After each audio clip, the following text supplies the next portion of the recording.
तो मेरे प्यारे बच्चों, कैसे हैं आप लोग? आप सभी अच्छे होंगे। आज हम जो पढ़ने जा रहे हैं, पढ़ने मतलब कि जो हम पढ़ चुके थे उसी का आगे का पढ़ने के लिए जा रहे हैं। आपको पता है ये क्लासेस नवोदय के लिए है। सैनिक स्कूल में भी ये सिलेबस दिया हुआ है। जो सैनिक स्कूल की तैयारी करना चाहते हैं उनके सिलेबस में भी इस चीज को पढ़ना पड़ता है, इस टॉपिक को पढ़ना पड़ता है। एक सेकंड बेटा।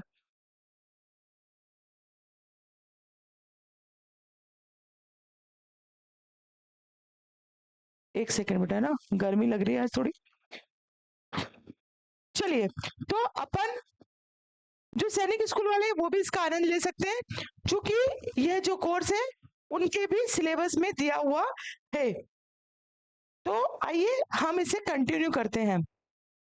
टॉपिक जो हमारा चल रहा था वो चल रहा था संख्या एवं संख्यात्मक पद्धति। ठीक है, मैंने आपको जैसा कि पहले भी बताया है, पुनः बताना चाहूंगी कि नोट्स हमारे एप्लीकेशन पर जो हम पढ़ाते हैं वो दोनों लैंग्वेज में अवेलेबल है, वहां से बच्चे ले सकते हैं। टेस्ट सीरीज भी दोनों मीडियम्स में है, जैसा आपको चाहिए एज इट इज आपको वहां मिल जाएगा, या तो हिंदी मीडियम और इंग्लिश मीडियम दोनों मीडियम में है। ठीक है, तीसरा मीडियम कोई सा नहीं है। ठीक, जैसे बहुत सारे गुजराती मीडियम के लिए, उड़ीसी मीडियम के लिए नहीं, हिंदी मीडियम और इंग्लिश मीडियम दोनों मीडियम्स में पढ़ाया जा रहा है। दोनों मीडियम्स में नोट्स टेस्ट सीरीज अवेलेबल है। हम पढ़ रहे थे संख्या और संख्यात्मक पद्धति। इसके कुछ टॉपिक्स हम कवर कर चुके थे। मैं आपको भारतीय गणना, अंतरराष्ट्रीय गणना और रोमन प्रणाली यहाँ तक बता चुकी थी। यहाँ तक नहीं, एटलीस्ट मैं आपको उत्तरवर्ती सक्सीजन नंबर तक पढ़ा चुकी थी। ठीक है, पर कुछ बच्चे नए जुड़े होंगे तो मैं शॉर्ट फॉर्म में एक बार इसका रिवीजन करवाना चाहती हूँ। बहुत ही शॉर्ट तरीके से इसको बताना चाहती हूँ, लेकिन बहुत शॉर्ट में अगर आपको समझ में ना आए तो आप प्रीवियस वीडियो में जाकर क्लास को देख सकते हैं। अगर आप सिलेबस परचेज करना चाह रहे हैं, कोर्स लेना चाह रहे हैं, तो आप हमारे एप्लीकेशन को प्ले स्टोर से डाउनलोड कर लीजिए। एप्लीकेशन का नाम सेम एग्जाम वाला विद योगिता मुखाती। वीडियो अगर आपको पढ़ाई का अच्छा लग रहा है तो अपने फ्रेंड्स में शेयर कीजिए, वीडियो को लाइक कीजिए और अधिक से अधिक सब्सक्राइब कीजिए। यह आप लोगों की गुरु दक्षिणा है। ठीक है, चलिए तो हम बात कर लेते हैं संख्यात्मक पद्धति। ठीक है, संख्या को लिखना और पढ़ना, इसकी प्रणालियां हैं। संख्याएं कैसे लिखी जाती है, कैसे पढ़ी जाती है। जैसे हम पढ़ते हैं 4019। ठीक है, तो ये 1000 क्या, 19 क्या, और ये जो मैंने अभी बोला 4019, इट मीन्स 4019। तो यह जो चीज है यह मैंने बोली है नेशनल, हमारी भारतीय गणना प्रणाली में। मुझे मालूम है आपको कुछ समझ में नहीं आया। देखिए, जो नंबर्स है उसको हम तीन तरीके से पढ़ सकते हैं। एक होता है भारतीय गणना प्रणाली, एक अंतरराष्ट्रीय और एक होता है रोमन नंबर। भारतीय गणना प्रणाली वही मैंने अभी आपको बताया, हजार करोड़। अंतरराष्ट्रीय में हम मिलियन बिलियन की बात करते हैं, और रोमन में हम फर्स्ट सेकंड थर्ड फोर्थ की बात करते हैं। ये चीजें मैं बच्चों को बता चुकी थी, लेकिन कुछ बच्चे अगर नए आए हो तो ये मैं बिल्कुल उनके लिए ऐड करना चाहूंगी। ठीक है, तो ये संख्याओं को लिखने वो पढ़ने की प्रणालियां हैं। ठीक, तीन प्रणालियां मैंने आपको बताई है। तीनों प्रणालियां एक बार रिवीजन कर लीजिए। भारतीय गणना प्रणाली, दूसरी हमारी अंतरराष्ट्रीय प्रणाली, तीसरी हमारी रोमन प्रणाली। ये तीनों प्रणालियां हम पढ़ेंगे। और एक बात और, ये चीजें इतनी इंपॉर्टेंट है, इतनी इंपॉर्टेंट है कि अगर पर्टिकुलर टॉपिक से क्वेश्चन ना आए तो फिर भी क्वेश्चंस आते हैं यहाँ से। मतलब सब चीजें क्या होता है बेटा, गणित में एक दूसरे से अटैच होती है। कैसे? अगर आपको काउंटिंग नहीं आएगी तो आप कुछ कर सकते हैं क्या? कर सकते हैं क्या? मान लो अगर मैं यहाँ पे 1 से 100 तक काउंटिंग लिख दूं और मैं आपको पढ़ाना चालू कर दूं, तो आप बोलेंगे मैडम तो पागल हो गए, हम 4th 5th में आ गए, मैडम हमको काउंटिंग पढ़ा रहे हैं। तो मेरे प्यारे बच्चों, कोई बच्चा ऐसा होगा जिसको काउंटिंग नहीं आती होगी तो वही चीज सीख पाएगा? नहीं सीख पाएगा। कहने का मतलब यह कि सब चीजें एक दूसरे से कनेक्टेड होती है। ठीक है, तो ये बहुत बहुत बहुत बहुत बहुत इंपॉर्टेंट टॉपिक है। आपको इसे पढ़ना भी है, समझना भी है और इसके न्यूमेरिकल्स भी करना है। Everything is important in this lesson. ठीक है, भारतीय गणना प्रणाली अब मैं वापस से इसको डीपली नहीं बता पाऊंगी। अगर आपको पूरा डिस्क्रिप्शन चाहिए तो आप प्रीवियस वीडियो में जाकर चेक कर सकते हैं मेरे प्यारे बच्चों। ठीक है, तो भारतीय गणना प्रणाली एक प्रणाली है जिसमें हम नंबर्स को गिनते हैं 0 से लगाकर 9 तक, क्योंकि कोई भी नंबर 0 से लगाकर 9 तक के डिजिट से ही बना होता है। 0 से लगाकर 9 तक के डिजिट मतलब 0 1 2 3 4 5 6 7 8 9। आप हजार में लिखिए, करोड़ में लिखिए, कितने में भी लिखिए, यही नंबर यूज होते हैं। इसको बोलते हैं हम भारतीय गणना प्रणाली। जो हम पढ़ते हैं इंडियन काउंटिंग सिस्टम है ना, कंप्यूटिंग हो गया, काउंटिंग सिस्टम। ठीक है, ये भारतीय गणना प्रणाली का एक चार्ट है जो कि नोट्स में अवेलेबल है। नोट्स सभी बच्चों को मिल जाएंगे।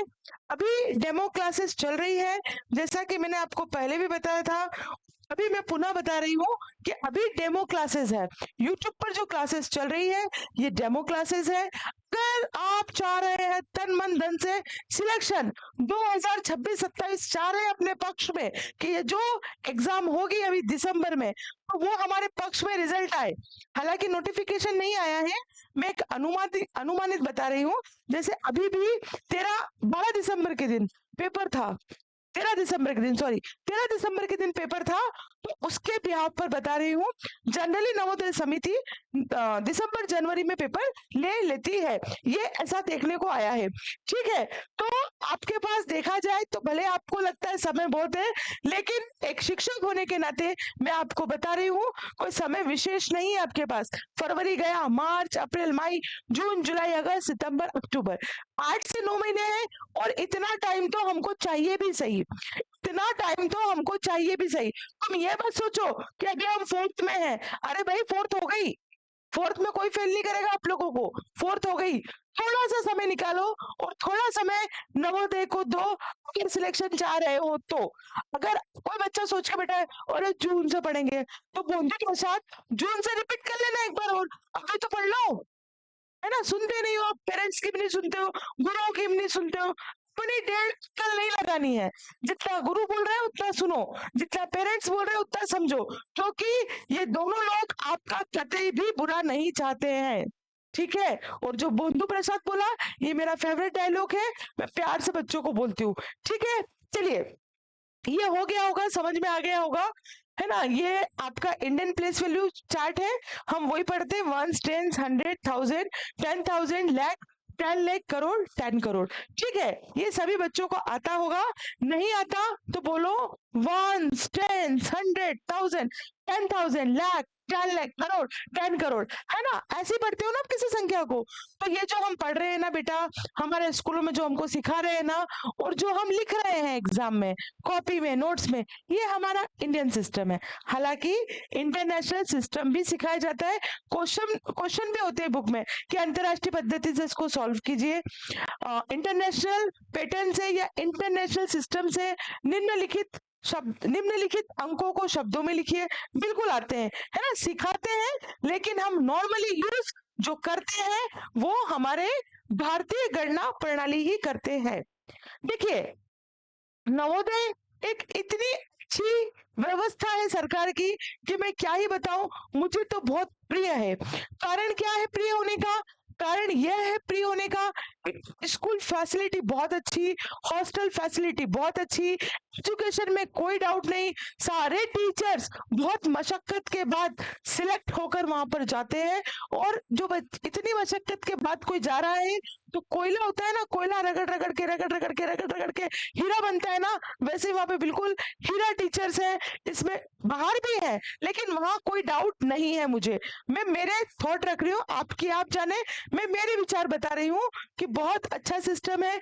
दूसरी बात ये कि 6 से लगाकर 12 तक का पेरेंट्स का आपका खर्चा बच जाता है, 12 से 13 लाख आपका जो इन्वेस्टमेंट कर रहे हैं वो बच जाता है, रहना खाना सब कुछ समिति का होता है, और बहुत अच्छे से आप एक अच्छे एटमॉस्फेयर में, देखिए वातावरण जो होता है ना वह बहुत इफेक्ट डालता है।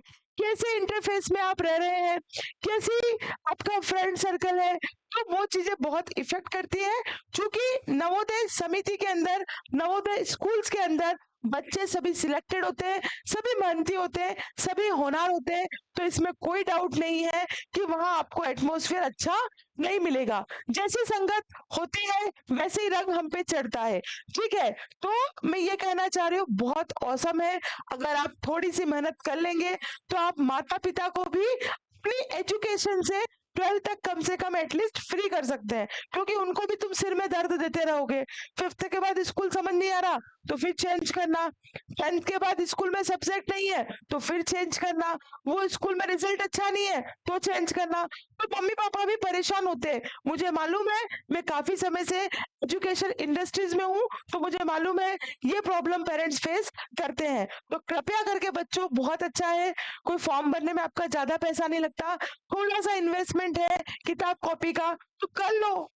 चॉकलेट मत खाना, ये कर लो, क्योंकि इसमें भविष्य है, चॉकलेट में कोई भविष्य नहीं है, और हॉस्पिटल ही भुगतना है उसको ले जाके। ठीक है, तो ये चीज आपको समझ में आ गई। अब स्थानीय मान की हम बात कर लें। स्थानीय मान भी मैं डीपली बता चुकी थी, लेकिन थोड़ा सा मैं आपको बता देती हूँ, नहीं तो बोलोगे मैडम आपने तो हमको मतलब लाइट वेटेड भी नहीं समझाया।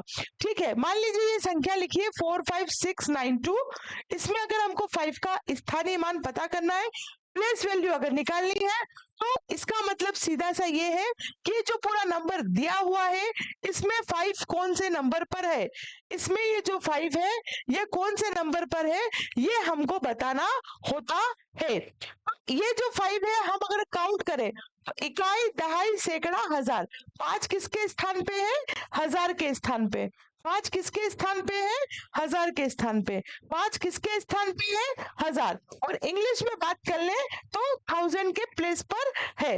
अगर हम इसको ऐसे लिखना चाहें तो जनरली हम बोलते हैं जितने नंबर्स हो उतने जीरो लगा दो, तो कितने नंबर्स है, एक सेकेंड बेटा, ठीक है, कितने नंबर्स है, 1 2 3, तो हम कितने जीरो लगा देंगे, 1 2 3। ठीक है, तो ये आपको समझ में आ गया होगा। इसे हम बोलते हैं स्थानीय मान, इसे हम बोलते हैं स्थानीय मान, प्लेस वैल्यू। अब ठीक एक होती है फेस वैल्यू। फेस वैल्यू क्या होती है, जिसको हिंदी में कहते हैं हम जातीय मान। फेस वैल्यू क्या होती है, फेस वैल्यू कुछ नहीं होती, जो नंबर पूछा गया है वो खुद डिजिट, नहीं आया ना समझ में, मालूम था मुझको, ये नंबर है 5 4 6 8। अगर वो कहे कि 4 की फेस वैल्यू बोल रही हूँ मैं, फेस वैल्यू जातीय मान की बात कर रही हूँ, अगर वो बोले 4 का फेस वैल्यू क्या होगा, तो 4 का फेस वैल्यू 4 ही होगा। ठीक, अगर इसी प्रकार वो पूछे 6 का फेस वैल्यू क्या है, तो 6 का फेस वैल्यू 6 ही होगा। अगर 8 का पूछे तो 8 का फेस वैल्यू 8 ही होगा। पूछे तो क्या होगा, बोलो मेरे साथ, 5 का पूछे तो क्या बोलेंगे, 5 का पूछे तो 5 ही होगा। ठीक है, ये बात समझ में आप लोगों को। चलते हैं हम आगे की ओर। पूर्ववर्ती संख्या भी मैं पढ़ा चुकी थी। पूर्ववर्ती, जिसको इंग्लिश में प्रीडिसेसर नंबर कहते हैं। पूर्व मतलब नाम से लग रहा है पूर्व, प्री मतलब पहले का, मतलब अगर किसी नंबर का हमसे पूर्ववर्ती पूछे तो हमें सीधे सेट उसमें से 1 को माइनस करना है। अगर पूछे 100 का पूर्ववर्ती क्या होगा, तो मेरे प्यारे बच्चों क्या होगा, कुछ नहीं होगा, इसमें से हम 1 माइनस कर देंगे तो 99 आ जाएगा। इस प्रकार 100 का जो पूर्ववर्ती होगा वो 99 होगा। आया समझ में? जो भी पूछे, 7 का पूछे तो 7 में से 1 माइनस कर देंगे, कितना हो जाएगा, 6 हो जाएगा। ठीक है, 1000 का पूछे तो 999, 999 का पूछे तो 998, 1 माइनस करते चलना है। देखिए ये सिर्फ बेसिक चीज है, कॉन्सेप्ट है। ये कॉन्सेप्ट अगर क्लियर नहीं हुए तो आपसे सवाल नहीं होगा, किसी भी हालत में नहीं होगा, लिख लो पेपर पे, क्योंकि मैथ्स रटने का विषय नहीं है, गणित समझने का विषय है। जो गणित समझेगा वही सवाल कर पाएगा। मैं आपको सिलेबस समझा चुकी हूँ, पैटर्न समझा चुकी हूँ, OMR शीट दिखा चुकी हूँ, मैं सब कुछ करवा चुकी हूँ। मतलब अगर वीडियो भी देखते हैं ना, अगर कुछ आधे घंटे के वीडियो बनाए मैंने, क्योंकि डेमो क्लासेस है, तो वो भी देखते तो आप सोचो आप कितनी चीजें समझ जाते। आप जान लेते हैं कि नवोदय में पेपर कितने मार्क्स का आते हैं, आप जान लेते हैं कि नवोदय में क्वेश्चन कितने मार्क्स के आते हैं, आप जान लेते हैं कि नवोदय में नेगेटिव मार्किंग होती है या नहीं होती है, आप जान लेते हैं कि नवोदय का सिलेबस कितने पार्ट में डिवाइड है, आप जान लेते हैं कि नवोदय का पेपर कौन कौन सी भाषाओं में आता है, पता कर लेते कि नवोदय का पैटर्न क्या रहा है अभी तक सवाल पूछने का। और इतना ही नहीं, 2 से 3 क्लासेस भी मैं करवा चुकी हूँ। तो आप पढ़िए, पढ़ना बहुत अच्छी बात है बेटा, पढ़ना बहुत अच्छी बात भी है, और पढ़ना हमारे भविष्य बनाने के लिए भी जरूरी है। आज मैं इस उम्र में आके सोचती हूँ कि काश मेरा बचपन फिर से आ जाए, तो मैं बिल्कुल उसको पर्टिकुलर अच्छे से सिस्टमेटिकली अपना पढ़ाई करते हुए और अच्छी एजुकेशन प्राप्त कर सकती थी। लेकिन आज का जो युग है, अब वो तो नहीं आ सकता। अब मैं पछता रही हूँ, और आपको मैं इसलिए बता रही हूँ कि आप ना पछताए। आज का जो समय है ना, इतना बढ़िया है, आप मोबाइल में क्लासेस देख सकते हैं दूर दराज, इंडिया तो छोड़िए, बाहर का भी कोई टीचर अच्छा लग रहा है तो आप उससे पढ़ सकते हैं। बहुत अच्छे युग में जी रहे हो बेटा आप लोग। सिर्फ जो समझ है वो सोच की है, और अपनी सोच को सकारात्मक वे में यूज कीजिए। मोबाइल पे गाने मत सुनिए, मोबाइल पे समय वेस्ट मत कीजिए, मूवी मत देखिए। इतना गोल्डन समय है आपके पास कि अगर आज आप इस समय को इन्वेस्ट करेंगे, है ना, जैसे पापा पॉलिसी लेते हैं तो पैसा इन्वेस्ट करते हैं, तो वो हमें बाद में ब्याज सहित मिलता है। तो मेरे प्यारे बच्चों, आप अपना आज से अभी तक बिगाड़ दिया समय, कोई दिक्कत नहीं। जब भी आप इस वीडियो को देख रहे हैं बेटा, तन मन धन से जुड़ जाओ। आपका जब रिजल्ट आएगा ना, तो आप देखिएगा आपके माता पिता की आंखों में आंसू होंगे। आपको वो करना है, उनको रिटर्न देना है। आप इस उम्र में पैसा कमा के तो नहीं दे सकते, तो यह पैसे से बड़ी दौलत है जो आप उनको रिजल्ट के रूप में देंगे। अरे बात समझ में, कुछ भी चीज असंभव नहीं है।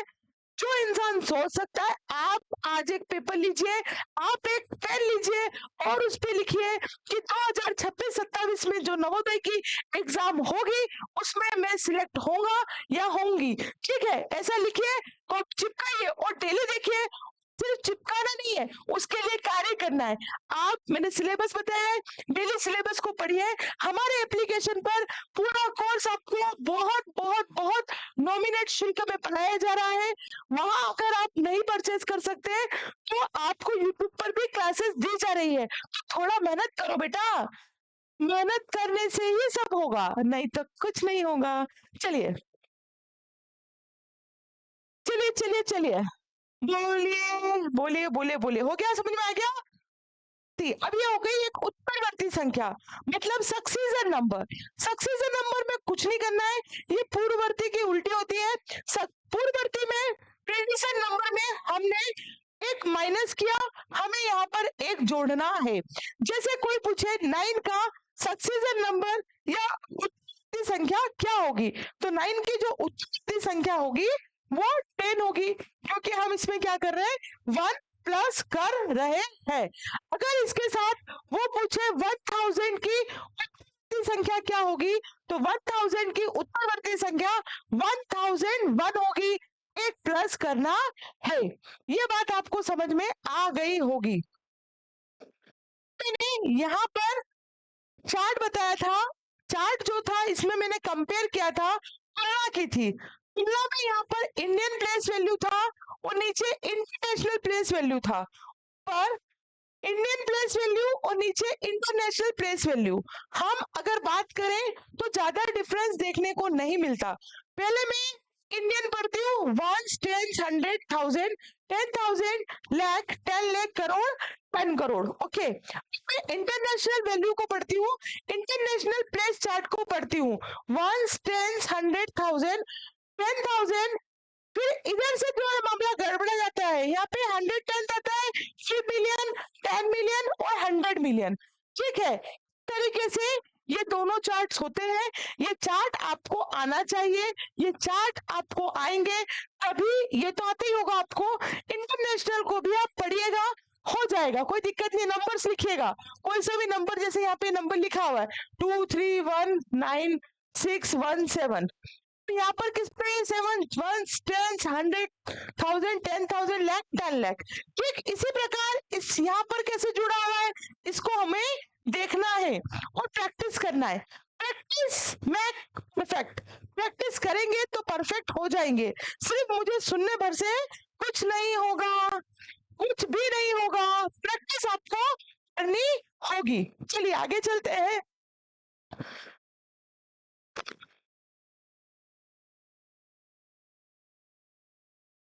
चलिए रोमन प्रणाली, रोमन प्रणाली क्या है? रोमन प्रणाली आपने देखी होगी। रोमन प्रणाली जो हम पढ़ते हैं ना फर्स्ट सेकंड थर्ड, ये रोमन प्रणाली है। इसकी भी टेबल मैं आपको दे दूंगी। जैसे हम इस फर्स्ट को कैसे लिखते हैं ऐसे, इस फिफ्थ को ऐसे लिखते हैं, 10th को ऐसे लिखते हैं, 50 के लिए एल यूज करते हैं, 100 के लिए सी यूज करते हैं, 500 के लिए डी यूज करते हैं, 1000 के लिए हम एम यूज करते हैं, है ना। बोलते हैं first second third fourth fifth six seven, ये रोमन प्रणाली है। इसका चार्ट मैं आपको अवेलेबल करवा दूंगी, साथ ही एक एक्स्ट्रा क्लास लेकर रोमन नंबर्स कैसे निकाले जाते हैं वह भी समझा दूंगी, ठीक है। अब चलते हैं हम संख्याओं के प्रकार पर। देखिए संख्याएं आपने सुनी होगी, नेचुरल होती है, भाज्य होती है, अभाज्य होती है, इवन होती है, ओड होती है, ये सब आप जानते होंगे। क्योंकि सिलेबस में ये डिफाइन है तो मुझे पढ़ाना मेरा दायित्व लगता है, इसलिए मैं पढ़ा रही हूं।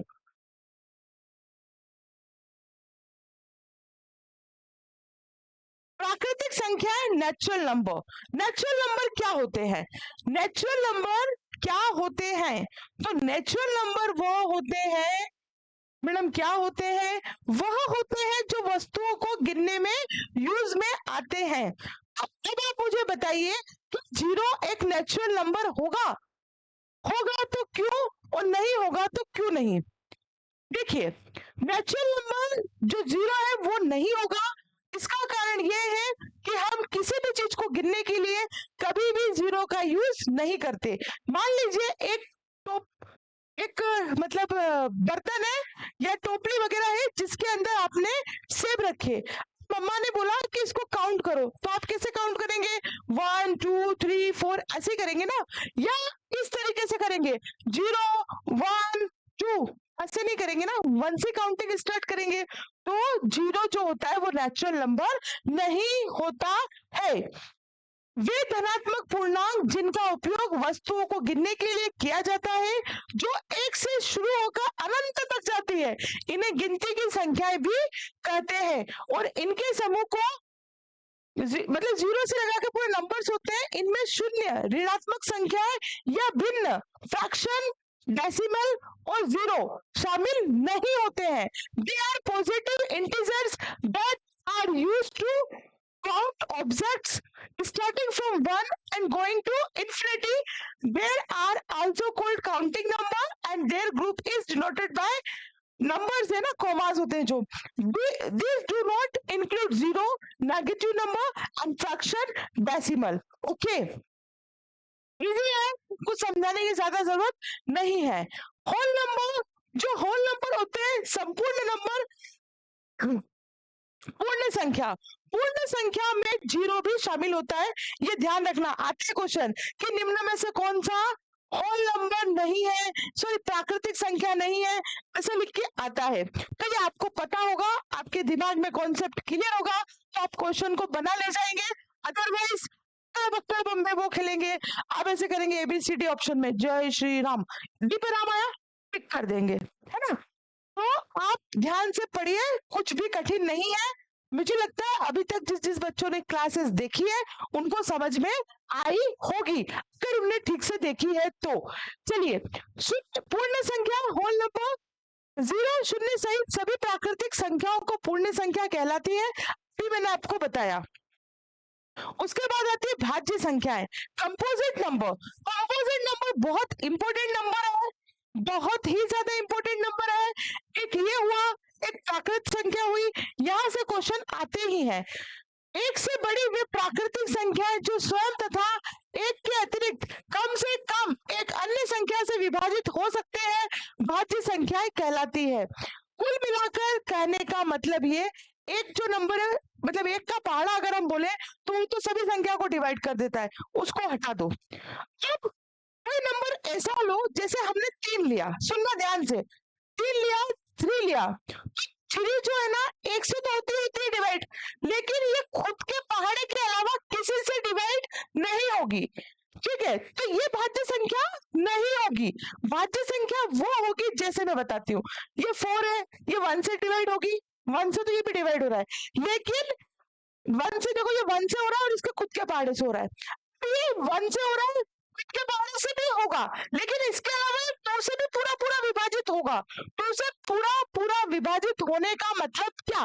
विभाजित होने का मतलब ये कि जब इसका रिमाइंडर आए, जब इसका शेषफल आए तो 0 बचना चाहिए। तो 2 2 4, कितना बचा? 0, मतलब नीचे 0 बच रहा है ना, तो ये क्या होगा? भाज्य नंबर होगा।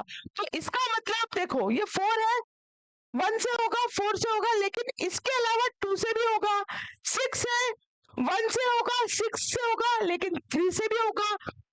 ठीक इसी प्रकार 1 से होगा, 5 की टेबल 9 से होगा, लेकिन यह भी 3 से होगा, 1 से होगा, 15 से होगा, ये 3 से भी होगा, 5 से भी होगा।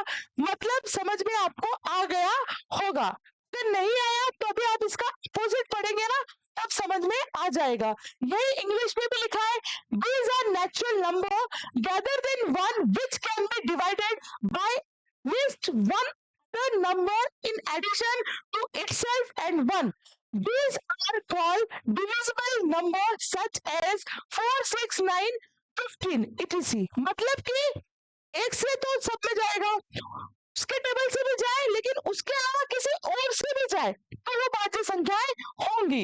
ओके, चलिए अभाज्य संख्या, अभाज्य संख्या है इसका अपोजिट, जो 1 से जाए और खुद के टेबल से जाए, बस इसके अलावा किसी से नहीं जानी चाहिए। कौन कौन सी हो सकती है?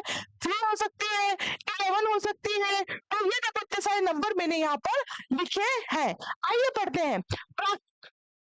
प्राकृतिक संख्या जो एक तथा स्वयं के अतिरिक्त किसी अन्य से विभाजित नहीं होती।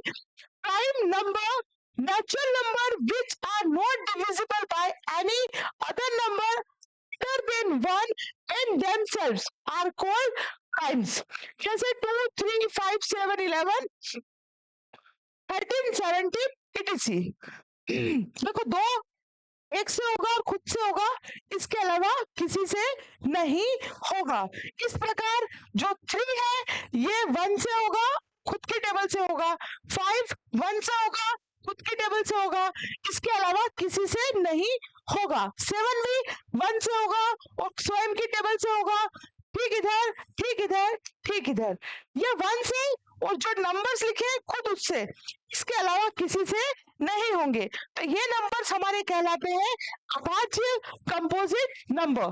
सम संख्याएं बहुत अच्छे से जानते हैं आप, वह संख्याएं जो 2 से पूर्णतः विभाजित हो जाए वह सम संख्या होती है।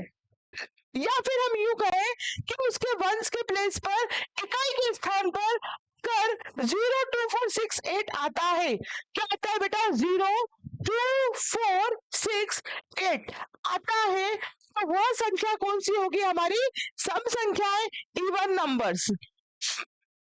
सम संख्याएं इवन नंबर होंगे। ठीक है, ये लिखा है numbers that are completely divisible by 2 are called even number. 2 से पूर्णतः, एक सेकंड बेटा सेल खत्म हो गए।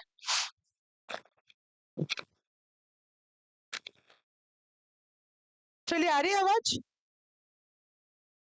अब लास्ट विषम संख्याएं जो 2 से विभाजित ना हो, मतलब जिसके इकाई के स्थान पर 0, 2, 4, 6, 8 ना आए, वो हमारी विषम संख्याएं होंगी। ठीक है, यही लिखा भी है हमने, वे संख्याएं जो 2 से पूर्णतः विभक्त ना हो विषम संख्या कहलाती है। odd numbers that are not completely divisible by 2 are called odd numbers.